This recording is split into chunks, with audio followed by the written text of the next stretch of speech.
Muito bem, já estamos aqui. O nosso terceiro entrevistado será o candidato Saulo Arcângelo, do PSTU. Ele tem 50 anos de idade, servidor público, professor da Universidade Estadual do Maranhão, que é a UEMA, é dirigente sindical, licenciado do Sindicato dos Trabalhadores do Judiciário Federal do Maranhão e da Central Sindical e Popular, a CSP, com lutas. Esta é a segunda vez que ele se candidata, portanto, ao Senado Federal pelo partido. Muito bom dia, candidato. Seja muito bem-vindo. Bom dia, Kate. Bom dia a todos e todas, que estão nos assistindo. Esperamos aí fazer um bom debate, uma boa sabatina. O senhor já sabe as regras, nós temos, portanto, ali o cronômetro na tela. São 2 blocos de 13 minutos e eu já começo lhe perguntando, portanto, o senhor tem 2 minutos de considerações finais no segundo bloco. O que lhe faz, pela segunda vez, colocar o seu nome à disposição do Estado para que o senhor possa, de alguma forma, colaborar aí para a construção de um Maranhão melhor? Então, Kate, eu tenho uma militância no movimento social, hoje principalmente no movimento sindical. Conhecemos muito a realidade do nosso Estado, a realidade difícil que passa os trabalhadores, a realidade difícil que passa a população do Maranhão. Nós também fazemos uma luta tanto urbana, eu sou conselheiro da cidade de São Luís. Recentemente tivemos aí uma discussão do plano diretor da cidade, um plano diretor que mais uma vez quer beneficiar o grande empresariado, as grandes construtoras, e lá como conselheiro da cidade nós lutamos ali pela uma proposta aí que valorize a população, a zona rural, que não ataque a natureza, e também tem uma intervenção nos demais municípios, principalmente acompanhando a situação difícil que vive o campo. Nós temos o estado onde você é o segundo do país em morte no campo, é o primeiro estado em conflitos do campo, isso por causa do avanço do agronegócio, do avanço da pecuária, de produtos para exportação. É um modelo de desenvolvimento do estado do Maranhão desde a década de 70 que não deu certo. Então a gente coloca a nossa candidatura ao Senado para discutir o estado do Maranhão, colocar proposta, mas também uma discussão, já que a gente vai concorrer a um cargo majoritário na Câmara Federal, então a gente vai fazer todo tipo de discussão a nível federal, e o Senado tem uma importância, é uma casa revisora, é uma casa muitas vezes reacionária, é uma casa dos sonhos de ex-governadores, que tem que permanecer na política, saem do governo, utilizam a máquina pública e acabam se elegendo para o Senado. E aí é importante ter um representante dos trabalhadores, um representante, na realidade um parceiro, um que sempre apoiou a luta dos trabalhadores no Senado Federal. Agora, candidato, o senhor falava agora aí sobre os gargalos, as dificuldades, algumas delas que o Maranhão enfrenta. Nós temos um estado gigantesco territorialmente falando e temos, claro, um problema extremamente sensível, que é esse que o senhor acabou de tocar, que, na verdade, vou levantar porque é uma das bandeiras do partido, inclusive, que é a questão da reforma agrária, e que atinge diretamente as famílias. Nós temos saldos terríveis e alarmantes no Estado e que apontam, inclusive, trabalhadores que vêm morrendo ao longo dos últimos anos exatamente por essa briga, por esta violência no campo, diretamente. No seu plano de governo, o senhor fala sobre um plano amplo, nacional, que se discuta, então, a reforma agrária. De que forma que o senhor pensa, já que por lá no plano não tem detalhado, como é que seria isso? Pois é, isso inclusive está na Constituição. A terra tem que ter a defesa social. Você tem que utilizar a terra para as pessoas que precisam de terra. Infelizmente, esse modelo do Brasil é um modelo de privatização da terra. E aqui no Maranhão, nós tivemos desde a década de 70, com a lei de terras do governo Sarney, você ampliou a concentração de terra no estado do Maranhão. Você vendeu as terras sem licitação, criou uma companhia. A partir daí você começa a ter uma estrutura fundiária no estado do Maranhão, onde você tem os grandes latifúndios e as pessoas vão sendo expulsas, Se a gente for ver, você teve uma inversão. As pessoas que trabalhavam no campo, na agricultura, na pesca, vieram para as grandes cidades, principalmente a nossa capital, que tem bairros, por exemplo, o Quilombo Liberdade, né? Que é um bairro de pessoas que vieram da Baixada, foram expulsas da terra, né? Então você tem um modelo concentrador, né? Então você precisa fazer uma reforma agrária, né? Você tem que dar terra para quem produz, né? E para trabalhar. Por exemplo, tem um estado do Maranhão que a gente não produz nada, né? Tudo vem de fora. Se a gente for ver as frutas, as hortaliças, por quê? Porque esse modelo foi se ampliando, né? O grande latifúndio da década de 70 se transformou em grandes empresas do agronegócio, né? A gente, como tu colocas, né? O estado do Maranhão é um estado de conflitos, né? Por causa desse investimento do agronegócio. Por exemplo, nós temos o Matopiba, né? Que veio desde os governos do PT, mas agora, né, você teve um reforço, né, no governo Bolsonaro, né, e um aliado aqui no Maranhão, né, que foi o governo Flávio Dino Brandão, né, que implementou o Matopiba. O Maranhão é o estado que mais desmatou o cerrado no Brasil, né? Nós tivemos aí com o Matopiba, né, mais de 63% da área de cerrado desmatada está nessa região, e o Maranhão é o principal desmatador. E como é que o senhor avalia a fiscalização, que também não é feita, infelizmente? E como atuar nisso? Haja vista, a gente sabe que isso é um problema que, claro, está aqui no nosso estado, mas também é um problema nacional. Então, você tem aí alguns instrumentos, né, como o IBAMA, né, você tem aqui também o ITERMA, mas infelizmente são sistemas desestruturados. Os governos, inclusive, tentam esvaziar o IBAMA, tentam esvaziar esses órgãos aí de regularização fundiária para permitir esse avanço, né? Então a gente tem que fazer essa discussão a nível nacional, né? O papel, as licenças ambientais, né, que são dadas aí, a gente viu ali, inclusive várias reportagens aí da imprensa, o que estão fazendo lá com os bacuri ali na região, retirada de plantações de bacuri ali na região de Chapadinha, no leste, né? Você tem aí as quebradeiras de coco que são impedidas de fazer seu trabalho. O Maranhão poderia ter, inclusive no babaçu, né, um investimento grande, porque você faz tudo com o babaçu, né? Você poderia ter indústria de transformação, colocar a cultura também das quebradeiras de coco, que é importante a gente referenciar. E a gente viu ali em Viana, os fazendeiros não deixam mais nem pegar o coco, né? Tomaram conta do Estado. E um esquema de grilagem terrível. Por exemplo, a Corregedoria do Tribunal de Justiça precisa verificar esses esquemas de grilagem que acontece no Maranhão. A gente viu recentemente ali na São Benedito do Rio Preto, né, o que aconteceu, né? Vieram... Há 2 dias. Há 2 dias atrás. Ali é um absurdo, né, o que aconteceu. Tem um licenciamento da SEMA, da Secretaria de Meio Ambiente. A Secretaria de Meio Ambiente do Estado é um instrumento, né, de ataque aos trabalhadores, né? E aí fica-se um ataque. O Bolsonaro é um grande responsável por isso, porque ele instiga, né? Mas, por exemplo, a estrutura agrária do Maranhão estava na mão do Bolsonaro, no governo Flávio Dino e Brandão. André Fufuca, né, continua dirigindo a Secretaria de Meio Ambiente do Estado, e a gente sabe, o André Fufuca lá na Câmara vota contra os trabalhadores em todo o projeto, vota com o Bolsonaro, né? Você teve a Secretaria de Agricultura, que é fundamental para o estado do Maranhão, controlada por Josemar do Maranhãozinho durante um grande tempo do governo Flávio Dino e Brandão. Hoje eles estão divididos, depois eles se juntam, né? Por exemplo, o Flávio Dino assumiu como queria tirar uma oligarquia, agora está aliado do Grupo Sarney. Então eles, pelos interesses econômicos desses grandes empreendimentos, inclusive que matam as pessoas no campo, transformam o estado em um estado onde você tem mais pessoas ameaçadas de morte. São mais de 200 pessoas ameaçadas de morte. Não dormem, Kate. São pessoas que estão esperando cada vez alguém entrar em sua casa, matar os seus parentes, né? Essa é a realidade do campo do estado do Maranhão. Por isso que a gente precisa fazer uma reforma agrária, dar terra para quem quer produzir, porque o Maranhão é um estado rico, é um estado de rios perenes, um estado que é o segundo maior litoral do país, né? E os pescadores estão, inclusive, impedidos de pescar.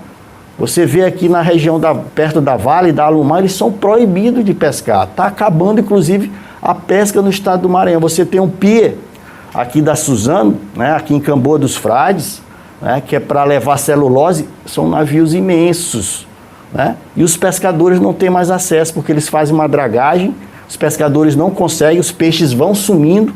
Então o Maranhão tem que ser repensado, né, porque continua sendo um modelo excludente, um modelo patrimonialista e um modelo de Estado que não vai funcionar. Por isso que a gente continua com os principais indicadores sociais do Estado.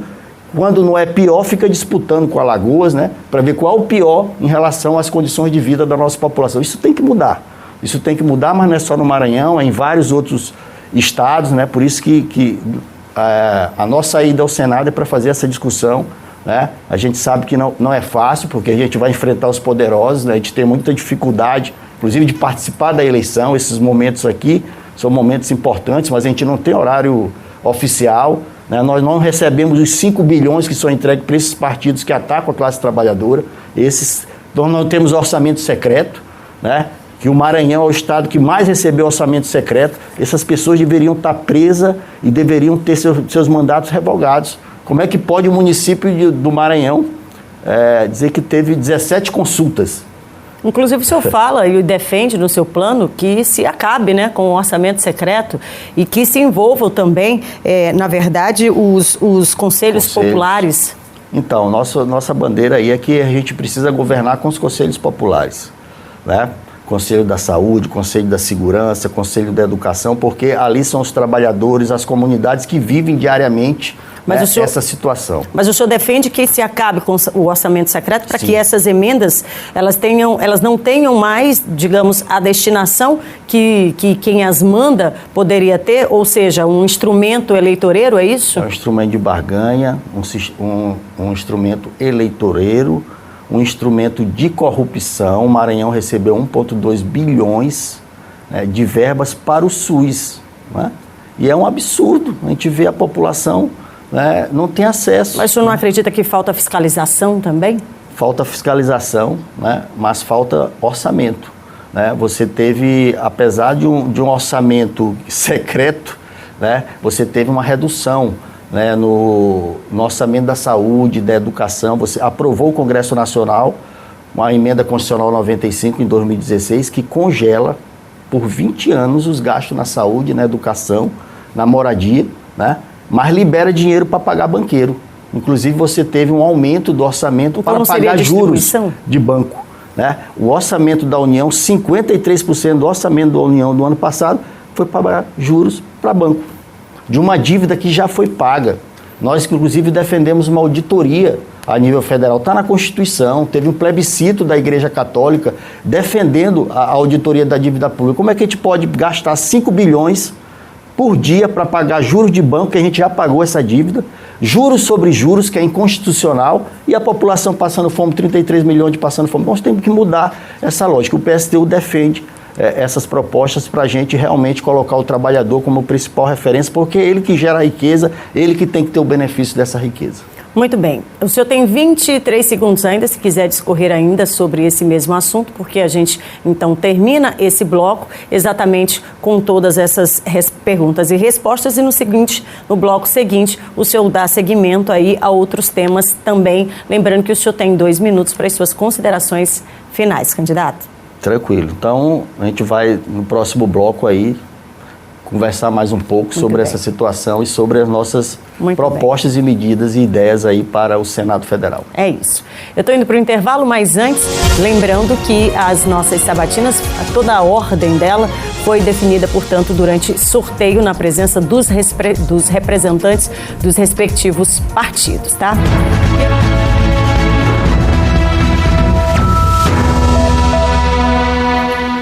Muito bem, a gente segue por aqui agora, cronômetro na tela, a gente segue no segundo bloco, portanto, da sabatina. Hoje comigo o candidato Saulo Arcângeli, do PSTU, e já começa a rodar a partir de agora, lembrando que o senhor tem 2 minutos finais aí para as suas considerações, tá, candidato?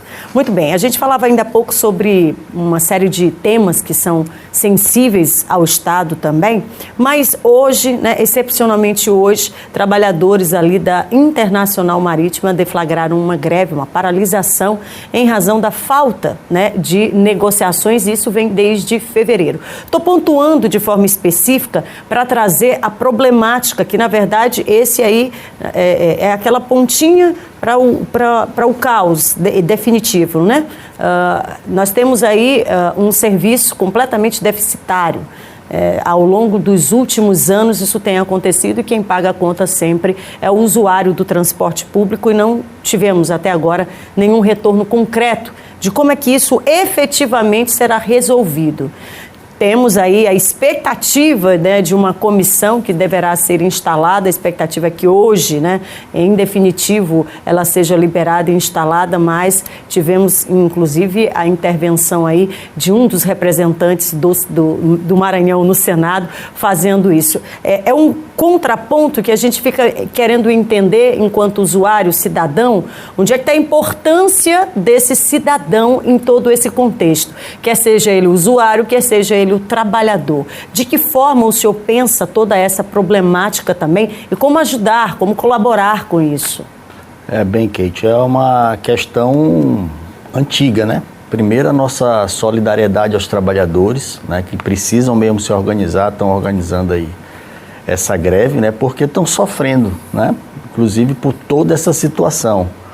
Os trabalhadores da Serviporto, a partir da intervenção também não, né, tiveram seus direitos também retirados, inclusive ao emprego, né? E os trabalhadores da Internacional Marítima estão passando por uma situação, né, muito complicada, de falta de condições de trabalho digna também para os trabalhadores, né? E aí a nossa solidariedade à população, principalmente ali da Baixada, né, que depende diariamente daquele serviço e não tem acesso àquele serviço, né?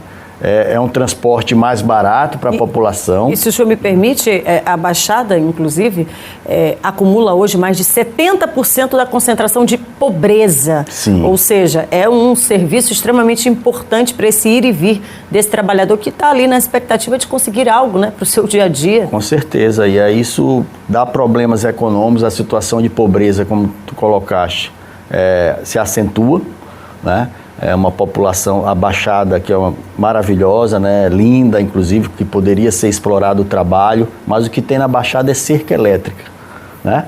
Os grandes empreendimentos colocam cerca elétrica, inclusive, para matar trabalhador que quer ter acesso ao campo, né? O governo do estado sabe disso, mas isso acontece diretamente. Então é uma população muito violentada, né? E aí é mais uma violência que é feita aos trabalhadores. Por isso que a gente defende a estatização do transporte, né? Você precisa ter um transporte público, mas estatal.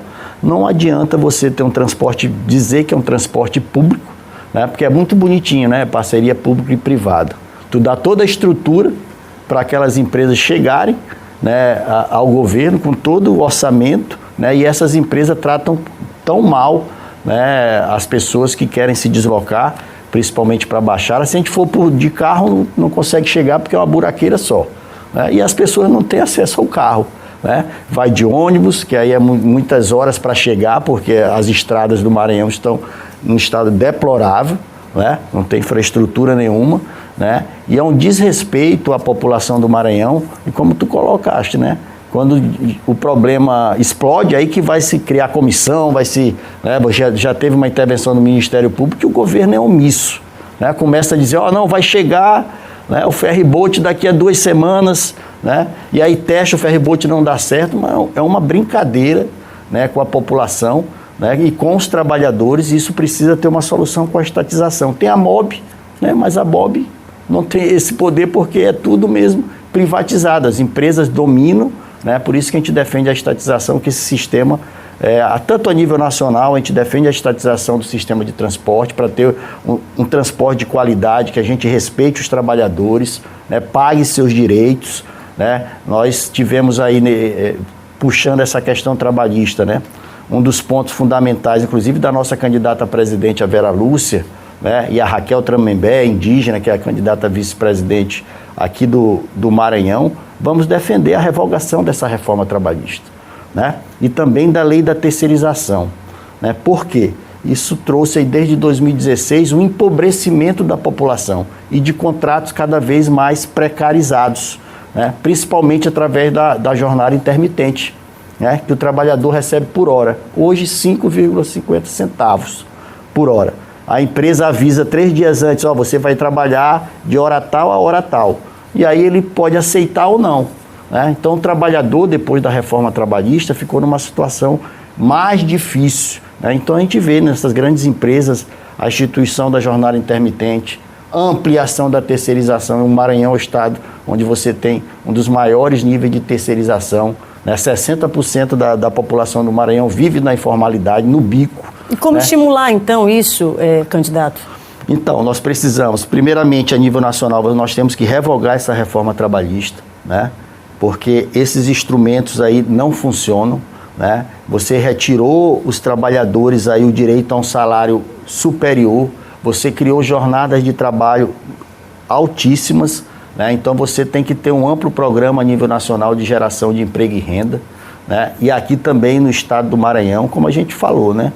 De vários elementos, né? A pesca do Maranhão, você não tem um investimento na pesca, né? Nem 10% do nosso litoral é explorado, né? Você não tem, inclusive você teria como fazer estaleiro, você tem uma mão de obra de marceneiro, você gera trabalho na pesca, você pode, por exemplo, utilizar o peixe, os crustáceos para fazer algumas indústrias de transformação de pequeno e médio porte, né? Que gera, porque o peixe você pode aproveitar tudo do peixe, né? Então você tem que ter um investimento aqui no estado do Maranhão, além de fazer essa reforma agrária, de fortalecer a agricultura familiar, não fortalecer o agronegócio, né? O agronegócio é o setor que mais enriquece, inclusive na pandemia, vários bilionários vieram do agronegócio. E o agronegócio não gera emprego, o agronegócio é totalmente automatizado, né? Você vê até a colheita é feita por computador, não tem mais trabalhador, né? Então esse modelo de exclusão a gente tem que mudar. Você tem que fazer essa reforma agrária, você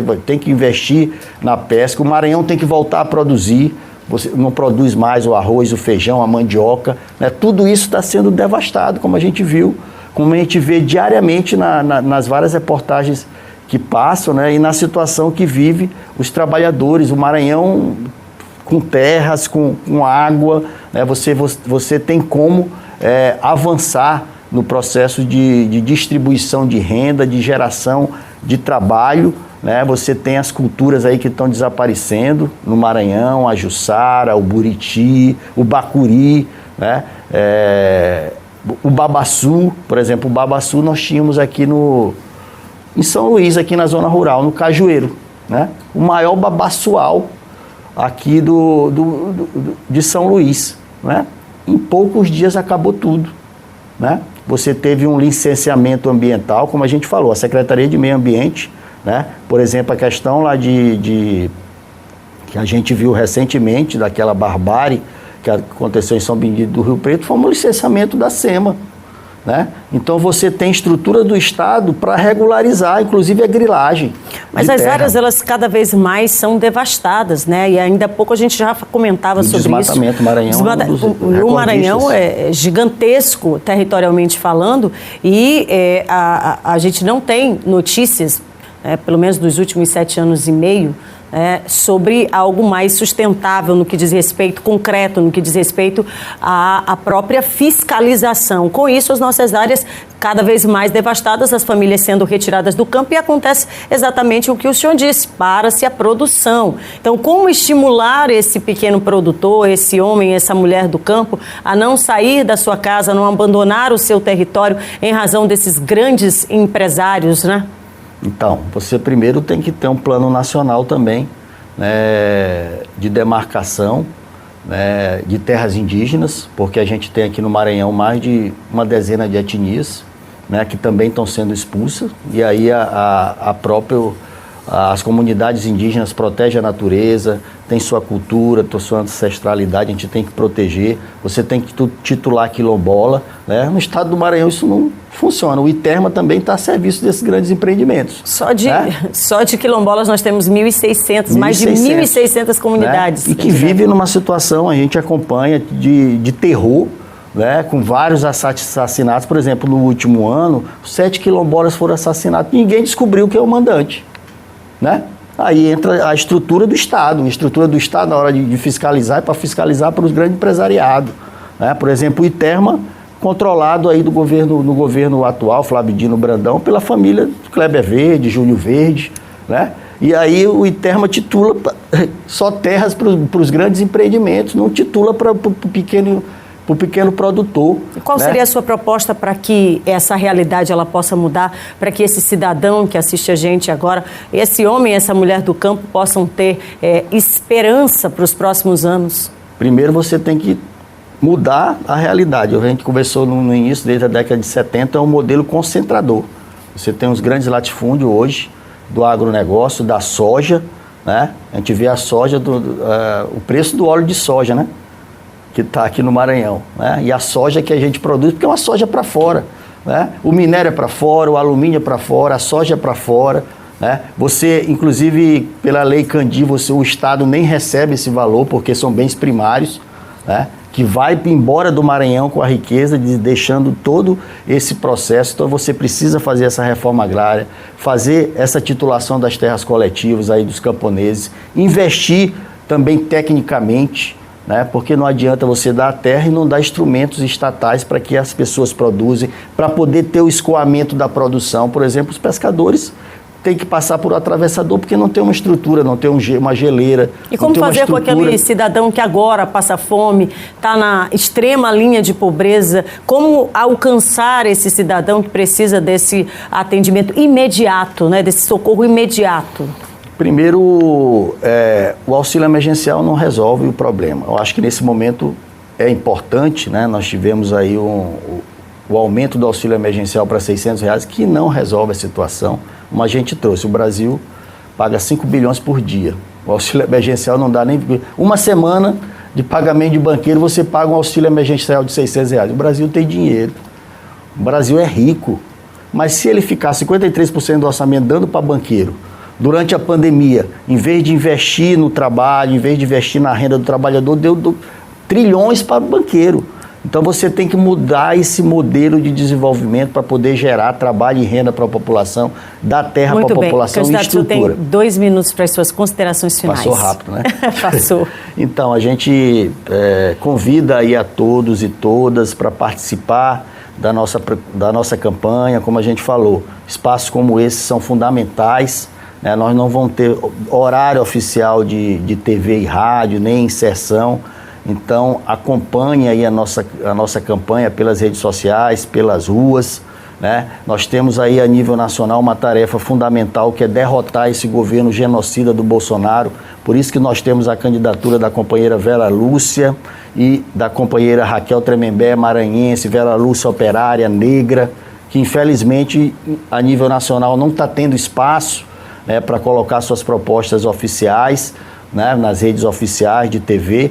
Né? Aqui no Maranhão nós temos o companheiro Hertes Dias, do Movimento Negro, candidato a governador, que sempre esteve na luta, professor, e o PSTU é isso, são lutadores, são pessoas que pensam diferente da grande maioria, né? Apesar das pessoas que vêm para cá falam que vão resolver os problemas, mas a gente teve uma conversa aí de 20 minutos e viu que esses governos que começam com Novo Tempo, Maranhão para Todos, que desde a década de 70 não resolveram e vão continuar dizendo que pretendem um Maranhão novo, mas é um Maranhão atrasado, um Maranhão rico, mas de uma população extremamente pobre, que está na extrema pobreza, com 14% da população na extrema pobreza, né? Nós temos 74% da população do Maranhão, 74% que não recebe nenhum salário mínimo. Então você tem que, como é que você muda essa situação, gerando trabalho e renda? E essas são as propostas do PSTU. E no Senado vamos lutar para a defesa dos trabalhadores, das comunidades tradicionais, das comunidades originárias e dos trabalhadores, porque nós que geramos toda a riqueza e nós que precisamos ficar com essa riqueza do Maranhão e do Brasil. Muito bem. Muito obrigada pela sua participação aqui com a gente. Eu que agradeço.